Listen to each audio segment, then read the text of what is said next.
여러분, 자식에게 재산 다 내주고 효도 받으며 살 생각하십니까? 그거 인생 마지막 도박입니다. 내 살을 깎아 자식의 앞날을 열어줬더니 돌아온 건 냄새난다는 구박과 길거리 유기였습니다.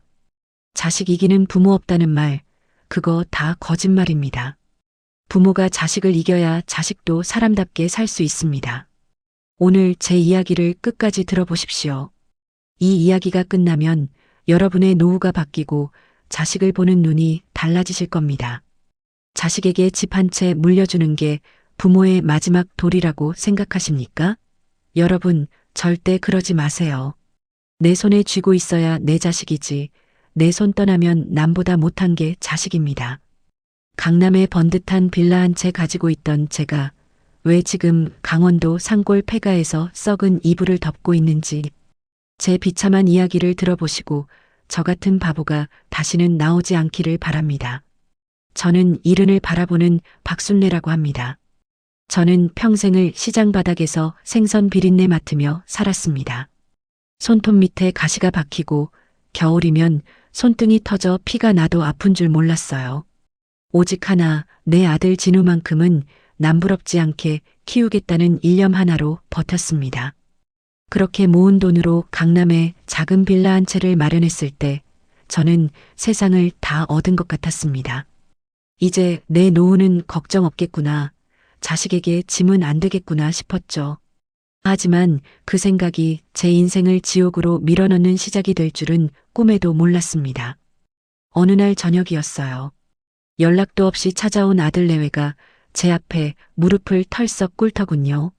어머니, 저 좀 살려주세요. 이번에 투자한 게 잘못돼서 당장 내일 모레면 우리 네 식구 길거리에 나앉게 생겼어요.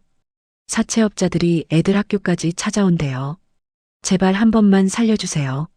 아들은 제 바짓가랑이를 붙잡고 어린애처럼 엉엉 울었습니다. 옆에 있던 며느리는 손수건으로 눈물을 찍어내며 거들었죠. 어머니, 저희도 염치 없는 거 알아요. 하지만 애들은 살려야 하잖아요. 어머니, 그 빌라 잠시만 담보로 잡게 해주시면 저희가 죽기 살기로 일해서 금방 갚을게요. 어머니는 저희 집으로 모실게요. 넓은 아파트로 이사가서 공주처럼 편하게 모실 테니 제발 도와주세요.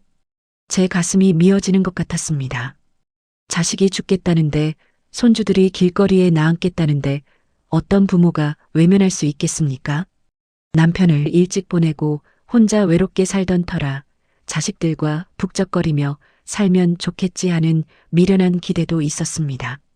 그래, 자식 살리는 게 먼저지. 집이야 다시 사면 되는 거고. 그렇게 저는 평생의 피땀이 서린 집 문서를 넘겨주었습니다. 인감도장을 찍던 그날 아들은 저를 꼭 안으며 어머니, 효도할게요라고 말했습니다. 며느리는 제 손등을 비비며 어머님, 이제 고생 끝이에요라고 웃더군요. 하지만 그 미소 뒤에 숨겨진 칼날을 저는 보지 못했습니다. 집이 넘어가고 이삿짐을 싸던 날 며느리는 제가 아끼던 낡은 가구들을 하나둘 내다버리기 시작했습니다. 어머니, 이런 낡은 건 새 집에 안 어울려요. 다 버리고 가세요. 가서 좋은 걸로 다 바꿔드릴게요. 시장에서 쓰던 낡은 장부, 때 묻은 앞치마, 손때 묻은 그릇들. 제 인생의 조각들이 쓰레기 봉투에 담겨버려지는 것을 보며 가슴 한구석이 서늘해졌습니다. 그래도 괜찮다고 생각했습니다. 나에겐 든든한 아들이 있고 이제는 외롭지 않게 가족과 함께 살 테니까요. 그게 제 인생에서 가장 뼈아픈 착각이었다는 걸 깨닫는 데는 채 일주일도 걸리지 않았습니다. 아들 내외를 따라 들어간 새 아파트는 눈부시게 화려했습니다. 제 집을 판 돈에 아들이 대출을 조금 더 보태서 장만한 40평대 넓은 집이었죠. 하지만 그 넓은 집 어디에도 제가 편히 앉을 자리는 없었습니다.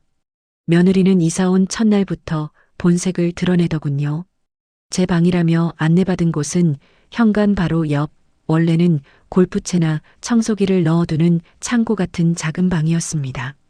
북향이라 한낮에도 불을 켜지 않으면 컴컴했고 바닥에선 한기가 올라왔습니다. 어머니, 안방이랑 건너방은 애들 공부방이랑 저희 부부 침실로 써야 해서요. 여기가 현관이랑 가까워서 어머니 드나드시기 편하실 거예요. 며느리는 웃으며 말했지만 그 눈빛은 마치 애물단지를 치워버린 듯한 시선이었습니다. 이삿짐을 풀 공간조차 없어 옷까지 몇 벌을 구석에 쌓아두고 나니 방이 꽉 찼습니다. 침대도 없이 얇은 요 하나 깔고 누워있으니 강남 빌라 안방의 따뜻한 햇살이 눈물나게 그리웠습니다. 진짜 지옥은 식사 시간에 시작되었습니다. 제가 주방으로 나가려고 하면 며느리는 인상부터 찌푸렸습니다. 어머니, 제가 말씀드렸잖아요. 시장에서 입던 옷 그대로 거실에 나오지 마시라고요. 애들 친구라도 오면 제가 창피해서 고개를 못 들어요. 그리고 그 생선 비린내. 아무리 씻어도 안 빠지나 봐요? 평생 시장 바닥에서 자식들 대학 보내고 장가 보내느라 몸에 밴 냄새였습니다. 그 냄새 덕분에 아들은 번듯한 직장 다니고 며느리는 명품 가방 들고 다니게 된 것인데 이제는 그게 악취라며 저를 구박했습니다. 손주들조차 저를 피하기 시작했습니다. 할머니 냄새나 우리 방에 들어오지 말라며 소리를 지르고 제가 만든 반찬을 보면 이런 건 촌스러워서 못 먹어다며 젓가락을 던졌습니다. 그럴 때마다 아들은 못 본 척 고개를 숙이고 밥만 꾸역꾸역 먹더군요. 어머니, 그냥 방에서 드시는 게 서로 편하지 않겠어요? 민서도 요새 예민해서 그래요. 아들의 그 한마디에 제 심장은 무너져 내렸습니다. 내 피와 살을 깎아 집을 해줬더니 이제는 제 애미를 방구석에 가둬놓는 귀신 취급을 하더군요. 저는 그렇게 매일같이 눅눅한 창고방에서 며느리가 가져다주는 차가운 밥상을 받으며 소리 죽여 울었습니다. 그러던 어느 날이었습니다. 아들이 평소와 다르게 제 방으로 들어와 제 손을 잡더군요. 어머니, 공기 좋은 곳에 별장을 하나 구했어요. 요즘 어머니 기력도 없으신데 거기서 요양 좀 하시다가 날 풀리면 모시러 올게요. 여긴 공기도 안 좋고 어머니 지내기 힘드시잖아요. 그 말이 저를 버리려는 서막인 줄도 모르고 저는 아들이 나를 걱정해주는 줄만 알았습니다. 며칠 뒤 며느리는 제 짐을 큰 비닐봉지에 대충 때려 넣더니 저를 차에 태웠습니다. 몇 시간을 달렸을까요? 차는 강원도 어느 깊은 산골, 핸드폰 신호조차 잡히지 않는 오지로 들어갔습니다. 차가 멈춘 곳 앞에는 다 쓰러져가는 흙집 폐가가 한 채 있었습니다. 지붕은 내려앉고 문짝은 덜렁거리는 사람보다 쥐가 더 많이 살 것 같은 그런 곳이었습니다. 어머니, 여기가 저희 친척 어른이 관리하시던 집이에요. 조용해서 요양하기 딱 좋아요. 여기 집 내려놓을게요. 비가 추적추적 내리기 시작했습니다. 며느리는 젖은 바닥에 제 보따리를 툭 던졌습니다. 아들은 차마 제 얼굴을 보지 못하고 운전대를 꽉 잡고만 있더군요. 진우야, 여기서 나 혼자 어떻게 지내니? 전기도 안 들어오는 것 같은데. 제 물음에 며느리가 날카롭게 쏘아붙였습니다. 어머니, 저희도 지금 사업 다시 일으키느라 죽을 맛이에요. 애들 학원비도 못 내고 있다고요. 어머니라도 여기서 돈 아끼며 계셔야 저희가 살 것 아니에요? 금방 올 테니까 일단 들어가 계세요. 차 문이 쾅 닫혔습니다. 먼지 날리는 길을 따라 멀어지는 자동차의 붉은 후미등을 보며 저는 빗속에서 목 놓아 아들의 이름을 불렀습니다. 하지만 아들은 단 한 번도 뒤를 돌아보지 않았습니다. 빗물에 젖은 보따리를 끌어안고 폐가 툇마루에 앉았습니다. 며느리가 주고 간 봉투를 열어보니 꼬깃꼬깃한 10,000원짜리 3장과 편의점에서 산 유통기한 임박한 빵 2봉지가 전부였습니다. 아, 내가 버려졌구나. 내 자식 손에 내가 죽으러 왔구나. 하늘이 무너지는 것 같았습니다. 억울하고 분해서 당장이라도 저 아래 절벽으로 몸을 던지고 싶었습니다. 하지만 그 순간 품속에 소중히 챙겨온 돌아가신 어머니의 낡은 손거울이 손에 잡혔습니다. 시장통에서 힘들 때마다 꺼내보던 그 거울. 거울 속 제 모습은 빗물과 눈물로 엉망이었지만 눈빛만큼은 도끼가 서려 있었습니다. 오냐, 진우야. 내 마누라랑 같이 나를 여기 버렸지? 너희 뜻대로 죽어주지는 않으마.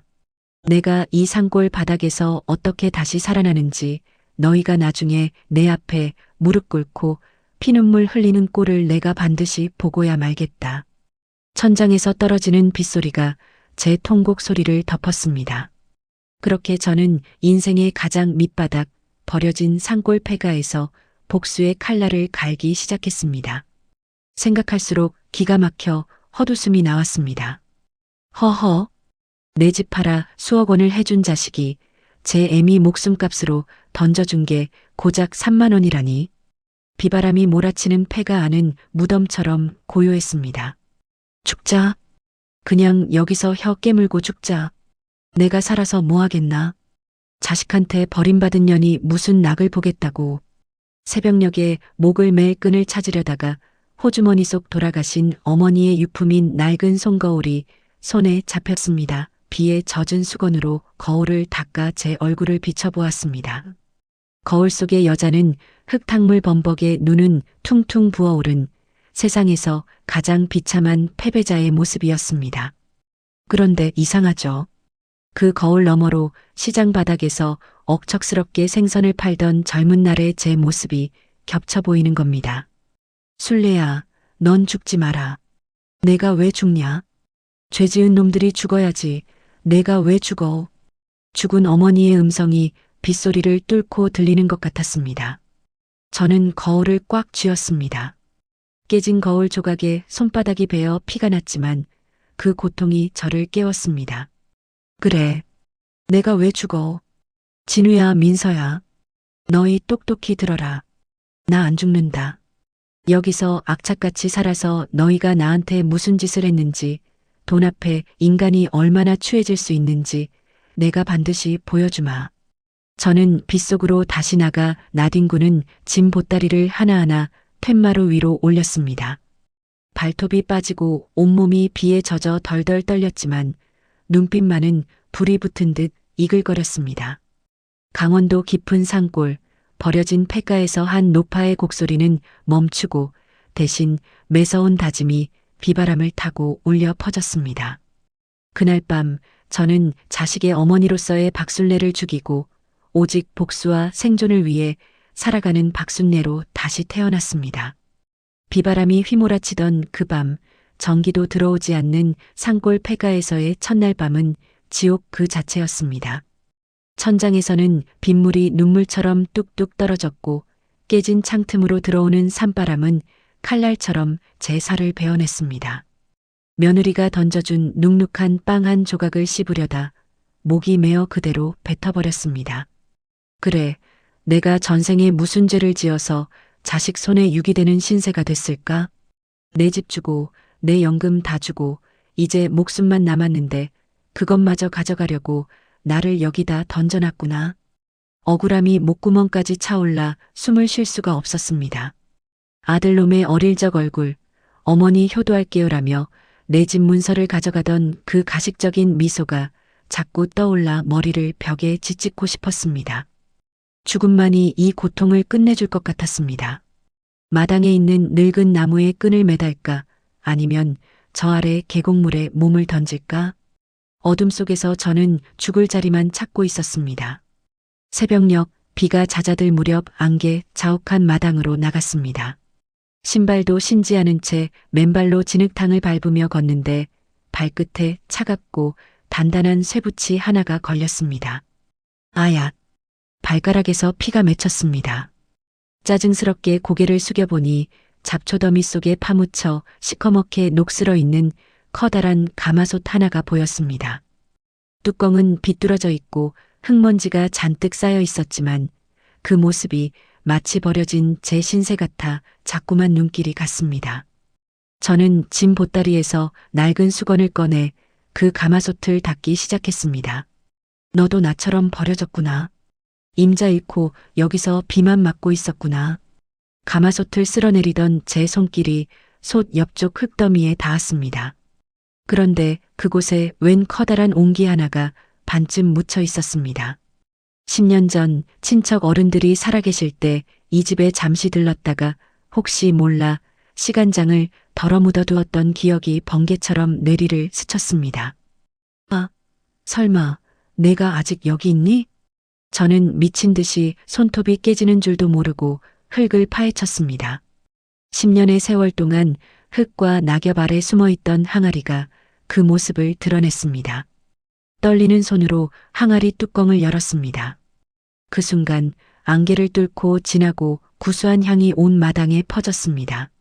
그것은 10년을 묵은 제 가문의 보물, 시간장이었습니다. 뚜껑 안쪽에는 하얀 소금꽃이 서리처럼 내려앉아 있었고 작물은 짙은 검은색 보석처럼 빛나고 있었습니다. 손가락으로 작물을 살짝 찍어 혀끝에 댔습니다. 짭조름하면서도 끝맛이 달큰하고 가슴 깊은 곳까지 뜨겁게 울리는 깊은 맛. 술래야 사람은 배신해도 내 손끝 맛은 절대 배신 안 한다. 무슨 일이 있어도 이 장만만은 지키거라. 돌아가신 친정 어머니의 목소리가 귓전을 때렸습니다. 시장 바닥에서 장사를 시작할 때 어머니가 제 손을 잡고 해주시던 말씀이었습니다. 저는 그 자리에 주저앉아 흙바닥을 치며 통곡했습니다. 죽으려고 했던 제 자신이 너무나 부끄러웠습니다. 자식놈들은 저를 쓰레기처럼 버렸지만 하늘은 제게 다시 일어설 씨앗을 남겨주셨던 겁니다. 그래. 죽긴 왜 죽어? 내가 죽으면 저놈들만 좋은 일 시키는 거지. 진우야, 민서야.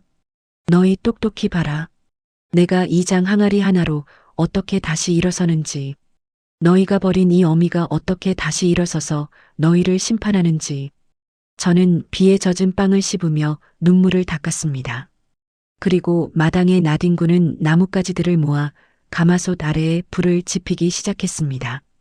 연기가 피어오르고 물이 끓기 시작하자 제 차가웠던 심장에도 다시 피가 돌기 시작했습니다. 다음 날부터 저는 미친 듯이 산을 탔습니다. 발톱이 빠지고 무릎에 물이 차도 멈추지 않았습니다.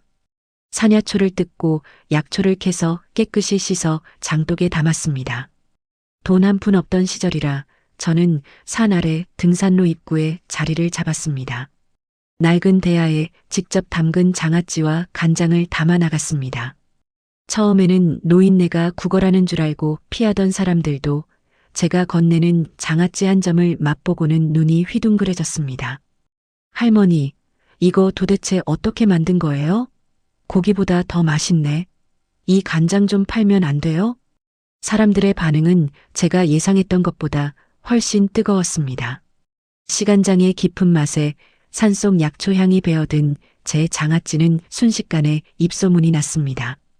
등산객들이 찍어 올린 사진 한 장이 SNS라는 곳에서 대박이 났고 며칠 뒤에는 전기도 안 들어오던 그 산골 폐가 앞에 고급 승용차들이 줄을 짓기 시작했습니다.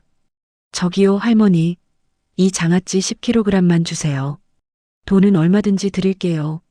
10,000원 한 장에 벌벌 떨며 저를 버린 아들이 생각나 코웃음이 났습니다. 저는 그 돈들을 모아 본격적으로 장을 담그기 시작했습니다. 낡은 폐가는 어느새 향긋한 된장과 간장 냄새로 가득 찼고 제 비어있던 통장에는 하루가 다르게 숫자가 불어났습니다. 하지만 저는 멈추지 않았습니다. 이것은 단순한 돈벌이가 아니라 제 인생을 되찾는 과정이었으니까요. 자식들에게 버림받은 노파 박순례가 아니라 대한민국 최고의 장맛을 가진 명인 박순례로 다시 태어나는 길이었습니다. 밤마다 가마솥 앞에서 불을 떼며 저는 멀리 서울 하늘을 바라보았습니다. 진우야, 기다려라. 내가 너희에게 줄 마지막 선물은 돈이 아니라 너희가 버린 애미의 무서운 이름이다. 활활 타오르는 가마솥의 불꽃처럼 제 가슴속 복수의 불꽃도 그렇게 뜨겁게 타오르고 있었습니다. 인생이란 참으로 알다가도 모를 일입니다. 이른이 다 된 나이에 자식에게 버림받고 죽으려던 제가 강원도 산골 폐가에서 다시 인생의 꽃을 피울 줄 누가 알았겠습니까? 가마솥에 불을 지피고 10년 묵은 시간장을 끓이던 그날 이후 제 시간은 남들보다 10배는 빠르게 흐르기 시작했습니다. 처음에는 산 아래 등산객들에게 소량으로 팔던 장아찌였습니다. 그런데 그 맛이 입에서 입으로 다시 인터넷이라는 곳을 타고 전국으로 번져나갔습니다. 어느 날은 서울에서 유명하다는 한정식집 주인이 외제차를 타고 직접 찾아왔더군요. 할머니, 이 간장. 제가 30년 동안 찾아 헤매던 바로 그 맛입니다.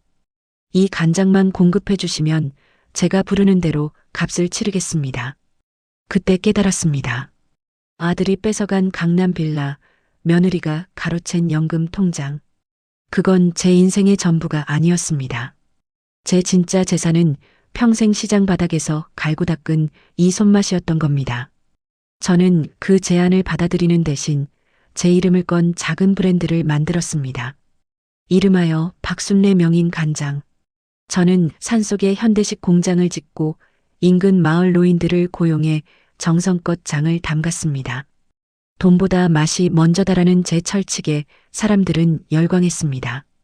대형 백화점에서 입점 제의가 쏟아졌고 TV 홈쇼핑에서는 제가 화면에 나오기만 해도 준비한 물량이 순식간에 매진되는 완판 신화를 기록했습니다. 1년이 지나고 2년이 흐르면서 제 생활은 완전히 바뀌었습니다. 비가 새던 폐가 자리에는 대한민국에서 가장 아름다운 전통장 문화원이 세워졌고 저는 낡은 시장 바닥 옷 대신 기품 있는 정장을 입고 수천 명의 직원을 호령하는 회장님이 되었습니다. 하지만 성공의 맛이 달콤할수록 제 가슴 한구석은 시베리아 벌판처럼 차가웠습니다. 빗속에서 멀어지던 아들의 자동차 후미등, 10,000원짜리 3장이 든 봉투를 던지던 며느리의 그 서늘한 눈빛. 그 기억은 제가 아무리 비싼 음식을 먹고 좋은 침대에서 자도 사라지지 않는 낙인 같았습니다. 그러던 어느 추운 겨울날이었습니다. 비서실에서 조심스럽게 인터폰이 울렸습니다. 회장님, 로비에서 어떤 남녀분이 회장님을 뵙겠다고 막무가내로 버티고 있습니다. 보안팀을 불러 쫓아내려 했으나 본인이 회장님의 외아들이라고 주장하며 울고불고 난리를 쳐서 보고드립니다. 순간 제 심장이 덜컥 내려앉았습니다. 올 것이 왔구나. 3년 동안 단 한 번도 안부를 묻지 않던 자식놈들이 제가 성공했다는 소문을 듣고 냄새를 맡은 모양이었습니다. 저는 떨리는 손을 감추기 위해 찻잔을 내려놓고 깊은 숨을 내뱉었습니다. 그래, 드디어 왔구나. 들여보내라. 아주 정중하게 내 집무실로 모셔와. 잠시 후 웅장한 회장실 문이 열리고 두 사람이 들어왔습니다. 3년 전 번듯한 아파트에서 거드름을 피우던 모습은 온데간데 없었습니다. 아들은 옷소매가 해진 낡은 점퍼를 입고 있었고 며느리는 화장이 다 번진 초라한 얼굴로 고개를 숙이고 있었습니다. 어머니. 아들의 입에서 떨리는 목소리가 나왔습니다. 3년 만에 듣는 어머니라는 소리가 왜 그리 징그럽고 가증스러운지 저는 아무 말 없이 그들을 뚫어지게 쳐다보았습니다. 제 눈빛에 눌린 며느리는 바닥에 무릎을 털썩 꿇으며 울음을 터뜨렸습니다. 어머님, 저희가 잘못했어요. 그동안 얼마나 생각했는지 아세요? 사업이 완전히 망해서 길거리에 나앉게 생기니까 어머님 생각이 너무 나서 제발 저희 좀 살려주세요. 아들도 옆에서 거들며 제 발치를 붙잡으려 했습니다. 어머니, 죄송합니다. 제가 마귀에 씌었었나 봐요. 어떻게 제 애미를 그런 곳에 버렸는지 밤마다 후회하며 울었습니다. 어머니, 저 어머니 아들 진우잖아요. 한 번만, 딱 한 번만 도와주세요. 저는 아들의 손을 차갑게 뿌리쳤습니다. 3년 전 제가 빗속에서 그놈의 바짓가랑이를 붙잡았을 때 그놈이 했던 행동 그대로 말입니다. 진우야, 민서야. 너희가 여기 요양하러 왔니? 여기가 공기 좋고 살기 좋아서 나를 보러 온 게야? 제 비아냥에 두 사람은 사색이 되었습니다. 저는 천천히 의자에서 일어나 창밖을 보며 말을 이었습니다. 너희가 버린 건 늙은 어미가 아니라 너희의 양심이고 천륜이었다. 내가 그 산골 폐가에서 썩은 빵을 씹으며 무슨 생각을 했는지 아느냐? 너희가 내 집을 팔고 내 연금을 뺐을 때 나는 너희가 자식이 아니라 짐승이라고 생각했다.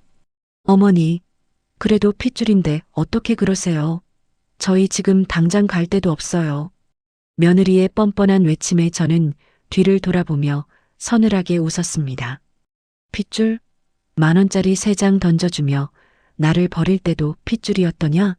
걱정 마라. 내가 너희에게 줄 마지막 선물은 준비해뒀으니까. 하지만 제 눈앞에 서 있는 저 두 사람은 3년 전과 조금도 달라진 게 없더군요. 아니, 더 추해졌습니다. 어머니. 정말 어머니 맞으세요? 아들 진우는 제 화려한 모습에 압도당해 입을 벌린 채 말을 잇지 못했습니다. 며느리 민서는 제 손에 끼워진 다이아몬드 반지를 훔쳐보며 침을 삼키더군요. 그 탐욕스러운 눈빛을 보니 3년 전 제 연금 통장을 뺏으려던 그 모습이 겹쳐 보여 구역질이 났습니다. 진우야, 민서야. 일은 할만하니? 제 차가운 물음에 며느리가 먼저 바닥에 무릎을 털썩 꿇으며 제 치맛자락을 붙잡으려 했습니다. 어머님, 저희가 정말 죽을 죄를 지었어요. 그동안 어머님을 얼마나 찾아 헤맸는지 아세요? 그 산골집이 폭우에 무너졌다는 소식을 듣고 진우 씨랑 저는 밤마다 피눈물을 흘리며 후회했답니다. 피눈물이라니. 가증스러운 거짓말에 실소가 터져나왔습니다.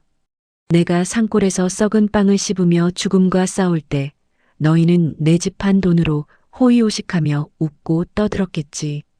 그래, 내가 회장님 소리 들으며 신문에 날 때까지는 몰랐단 말이냐? 사업이 망하고 나니까 이제야 내 얼굴이 어머니로 보이더냐? 제 일갈에 아들은 고개를 숙인 채 어깨를 들먹였습니다. 어머니, 사업이 완전히 망했습니다. 집은 경매로 넘어가고 애들은 당장 학교도 못 보낼 형편이에요. 저 사채업자들에게 쫓기고 있습니다. 제발 한 번만 살려주세요. 어머니 돈 많으시잖아요. 저희 빚만 좀 갚아주시면 평생 종처럼 살겠습니다. 종처럼 살겠다니. 부모 자식 사이에 종이 어디 있고 상전이 어디 있겠니? 저는 천천히 자리에서 일어나 창가로 다가갔습니다. 통유리 너머로 보이는 서울 도심의 전경이 한눈에 들어왔고 3년 전 내가 저 도심의 작은 창고방에서 쫓겨날 때 느꼈던 그 처절한 외로움을 아들이 단 한순간이라도 짐작이나 할 수 있었을까를 회상해 보았습니다. 진우야, 민서야. 너희는 내가 여기서 돈다발이나 안겨줄 줄 알았니? 내가 3년 동안 산속에서 뭘 배웠는지 아느냐? 흙은 거짓말을 안 하고 땀은 배신을 안 한다는 거다. 그런데 너희는 땀 흘려벌 생각은 안 하고 오직 늙은 애미 등쳐먹을 생각만 하고 살았어. 저는 비서에게 서류 한 뭉치를 가져오게 했습니다. 그것은 그들이 그토록 원하던 돈 뭉치가 아니었습니다. 저는 그들에게 제가 겪었던 것보다 훨씬 더 혹독하고 훨씬 더 처절한 참회의 시간을 선물할 계획이었습니다.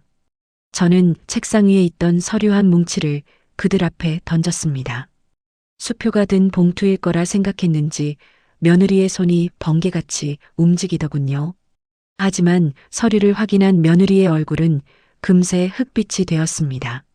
어머님, 이게 뭐예요? 근로계약서라니요? 박술래 식품 하치장 물류팀? 그래. 내일부터 당장 공장으로 출근해라. 아침 6시부터 밤 10시까지 상자 나르고 바닥 쓸면서 밑바닥부터 다시 배워. 너희가 떼먹은 내 연금, 내 집값, 땀 흘려 일해서 한 푼씩 갚아나가란 말이다. 만약 하루라도 결근하거나 꾀를 부리면 너희는 그날로 내 아들도 며느리도 아니다. 내 비서진들이 너희 일거수일투족을 감시할 게야. 이 사람들 모시고 공장 기숙사로 가라. 제일 좁고 낡은 방으로 안내해. 그리고 내일부터 똑같이 일 시키고 보고해. 아들은 망연자실한 표정으로 저를 올려다보았습니다. 어머니, 저 대학 나온 놈이에요. 공장에서 박스나 나르라고요? 사람들 보기 창피해서 어떡해. 창피해? 제 애미를 폐가에 버린 건 안 창피하고 땀 흘려 일하는 건 창피하냐? 하기 싫으면 당장 나가라. 대신 다시는 내 앞에 나타나지 마. 길거리에서 굶어 죽든 사채업자에게 끌려가든 내 알 바 아니니까. 기절할 듯 놀라는 자식들을 뒤로하고 저는 다시 자리에 앉아 식어버린 차를 한 모금 마셨습니다. 3년 전 폐가에서 다짐했던 복수가 이제야 시작되고 있었습니다. 가슴속을 짓누르던 돌덩이가 조금은 가벼워지는 느낌이었지만 저는 울컥 올라오는 감정을 억누르며 눈물을 참고 있었습니다. 제 단호한 외침에 아들 내외는 사르르 무너져 내렸습니다. 며느리는 다시 울며불며 매달렸지만 저는 차갑게 비서를 불렀습니다. 이 사람들 모시고 공장 기숙사로 가라. 제일 좁고 낡은 방으로 안내해. 그리고 내일부터 똑같이 일 시키고 보고해. 끌려나가듯 회장실을 나가는 자식들의 뒷모습을 보며 저는 3년 전 그 빗속에서의 제 모습을 떠올렸습니다. 복수란 피를 흘려야만 하는 것이 아닙니다. 자신이 저지른 잘못이 얼마나 무거운지, 사람이 사람답게 사는 것이 얼마나 힘든 일인지 뼈저리게 느끼게 하는 것. 그것이 제가 선택한 진정한 복수였습니다. 사람의 앞날은 한치 앞도 알 수 없다고들 합니다. 3년 전 강원도 진흙탕 바닥에 버려져 진우야. 를 울부짖던 그 노파가 지금은 수천억 매출을 올리는 식품회사의 회장실 상점 벽해 같은 자리에 앉아 있습니다. 제 앞에는 값비싼 대리석 탁자가 놓여 있고 제 몸에는 시장통 생선 비린내 대신 은은한 치명 냄새가 배어 있습니다. 텅 빈 회장실에 홀로 남은 저는 책상 위에 놓인 어머니의 낡은 손거울을 보았습니다. 거울 속의 박술래는 이제 더 이상 울지 않습니다. 하지만 왠지 모를 공허함이 가슴을 스치더군요. 자식을 이긴 부모의 마음이 이토록 시리고 아픈 것인 줄 저는 예순이 넘어서야 비로소 알게 되었습니다. 성공이란 이런 것일까요? 자식에게 이겨서 얻는 승리가 이토록 시리고 아픈 것인 줄 회장님이 되어서야 비로소 알게 되었습니다. 시간은 누구에게나 공평하게 흐르지만 그 시간을 어떻게 채우느냐는 오직 자신의 몫입니다. 자식들을 제 공장 하치장으로 보낸 지 어느덧 1년이 지났습니다. 처음 한 달은 죽겠다며 곡소리를 내고 하루에도 몇 번씩 제 비서실로 전화를 걸어 어머니 살려주세요라고 울부짖던 녀석들이었습니다. 하지만 저는 단 한 번도 그들을 만나주지 않았습니다. 땀의 가치를 모르는 자에게 내 돈 한 푼도 줄 수 없다. 그것이 제가 자식들에게 내린 마지막 엄벌이자 가르침이었습니다. 1년이 지나고 매화꽃이 피기 시작한 어느 봄날 저는 비서에게 연락해 그들을 집무실이 아닌 제가 처음 일어섰던 그 상골 폐가로 불렀습니다. 이제 폐가 옆에는 번듯한 문화원이 들어선 그곳, 제가 밤새 가마솥불을 떼며 눈물을 삼키던 그 툇마루에 앉아 자식들을 기다렸습니다. 잠시 후 작업복 차림의 아들과 며느리가 들어섰습니다. 3년 전에 기름진 얼굴은 온데간데였고 햇볕에 검게 그을린 피부와 거칠어진 손마디가 그들의 지난 1년을 말해주고 있었습니다. 어머니 오셨어요. 아들의 목소리가 예전처럼 가볍지 않았습니다. 낮고 단단한 제법 어른스러운 목소리였습니다. 며느리 민서도 제 앞에 다소곳이 앉으며 제가 좋아하는 따뜻한 쑥차를 내놓더군요. 어머님 공장에서 직접 캔 쑥이에요. 향이 좋아서 어머님 생각나서 가져왔어요. 저는 아무 말 없이 차를 한 모금 마셨습니다. 씁쓸하면서도 달큰한 향이 온몸에 퍼졌습니다. 1년간의 고된 노동이 그들의 탐욕을 씻어내고 그 자리에 사람 냄새를 채워 넣은 것 같아 제 마음도 조금은 녹아내렸습니다. 그래, 고생 많았다. 이제 좀 알겠더냐? 내가 시장 바닥에서 너희를 어떻게 키웠는지, 너희가 버린 그 흙집에서 내가 어떤 마음으로 장을 담갔는지 말이다. 제 물음에 아들 진우는 고개를 깊게 숙이며 떨리는 목소리로 대답했습니다. 어머니. 처음에는 어머니가 정말 원망스러웠습니다. 어떻게 자식한테 이럴 수 있나 싶어 밤마다 욕도 했습니다. 그런데 매일 아침 6시에 일어나 무거운 상자를 나르고 손등이 터지도록 바닥을 닦다 보니 깨달았습니다. 제가 그동안 얼마나 헛된 꿈을 꿨는지, 어머니의 피땀을 얼마나 우습게 알았는지 말입니다. 정말 죄송합니다, 어머니. 옆에 있던 며느리도 눈물을 훔치며 거들었습니다. 어머님, 저도 처음엔 어머님 반지며 돈만 보였어요. 그런데 공장 아주머니들과 같이 밥해 먹고 일하다 보니까 제가 얼마나 못된 짓을 했는지 이제야 보여요. 어머님을 그 빗속에 두고 오던 날. 사실 저도 잠 한숨 못 잤어요. 무서워서 외면했던 제 자신이 너무 부끄러워요. 자식들의 진심 어린 참회에 제 눈가도 뜨거워졌습니다. 하지만 저는 마음을 다잡았습니다. 부모의 진정한 사랑은 다 퍼주는 것이 아니라 제 힘으로 서는 법을 가르치는 것이니까요. 그래, 이제 됐다. 너희의 잘못은 이 작물에 씻어보냈다. 하지만 내 결심은 변함이 없다. 내 재산은 이미 사회에 환원하기로 재단과 약속했다. 너희에게 줄 유산은 단 한 푼도 없다. 아들 내외는 놀란 눈으로 저를 쳐다보았습니다. 하지만 예전처럼 악을 쓰거나 원망하지 않았습니다. 아들은 담담하게 미소 지으며 고개를 끄덕였습니다. 네, 어머니. 그게 맞습니다. 어머니 돈은 어머니가 고생해서 버신 것이니 어머니 뜻대로 쓰시는 게 옳아요. 저도 이제 제 힘으로 일해서 번 돈으로 우리 가족 먹여 살릴 겁니다. 공장에서 일 배우는 게 생각보다 보람 있더라고요. 저 나중에 어머니 같은 장인이 되어보고 싶습니다. 저도요, 어머님. 저는 직원 식당 맡아서 일해보고 싶어요. 밥 굽는 서러움 아니까 우리 직원들 밥 하나는 기가 막히게 챙겨주고 싶거든요. 며느리의 말에 저는 껄껄 웃었습니다. 비로소 가슴속 응어리가 눈 녹듯 사라지는 기분이었습니다. 시간이 흘러 저는 이제 회장님 소리 대신 김노인으로 돌아왔습니다. 아침마다 장독대를 닦고 산을 타며 약초를 캐는 제 본연의 일상으로요. 주말이면 손주들이 찾아와 일손을 돕습니다. 할머니 옷에서 나는 된장 냄새가 구수하다며 제품에 안기는 손주들을 볼 때면 세상 무엇과도 바꿀 수 없는 행복을 느낍니다. 저는 오늘도 장독대 옆 평상에 앉아 노을을 바라보며 나지막이 속삭입니다. 사람들은 내가 돈방석에 앉아 인생 대역전했다고 부러워하지. 하지만 내 진짜 성공은 통장에 찍힌 숫자가 아니야. 길 잃은 자식 놈들 제자리로 돌려놓은 것, 돈보다 귀한 땀의 가치를 가르쳐준 것, 그리고 다시 따뜻한 밥상을 마주하게 된 것. 그게 진짜 내 인생의 대역전이지. 바람이 불어와 장독대 뚜껑을 스칩니다. 마치 세상을 떠난 제 어머니가 콧노래를 부르며 잘했다, 술래야 하고 다독여주는 것 같습니다. 저는 하늘을 향해 윙크를 한번 날려줍니다. 여보, 나 잘했지? 이제 다리 뻗고 자도 되겠어. 강원도 산골 버려진 폐가에서 시작된 노파의 이야기는 이렇게 행복한 된장 냄새를 풍기며 끝을 맺습니다. 인생 참 살만하지 않습니까? 끝날 때까지는 끝난 게 아니니까요. 70 넘은 노인에게도 진짜 봄날은 오는 법이니까요.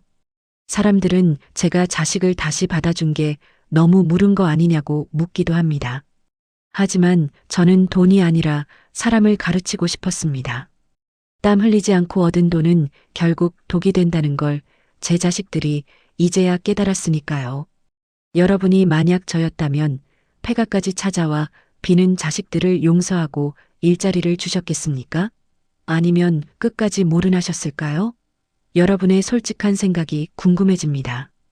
비슷한 서러움을 겪으신 분들, 혹은 저와 다른 생각을 가진 분들의 이야기 하나하나가 저에게는 큰 위로가 되고 이 영상을 보시는 다른 분들에게는 소중한 지혜가 될 것입니다. 여러분의 귀한 경험담이나 의견을 댓글로 남겨주세요. 장독대 닦으면서 하나하나 마음에 새겨볼게요. 여러분의 소중한 댓글을 기다리며 저는 다음에도 가슴 뻥 뚫리는 사이다 이야기로 찾아뵙겠습니다. 오늘 제 이야기가 조금이라도 힘이 되셨다면 구독과 좋아요로 응원해주세요. 제 기구한 인생 이야기 끝까지 들어주셔서 고맙습니다. 감사합니다.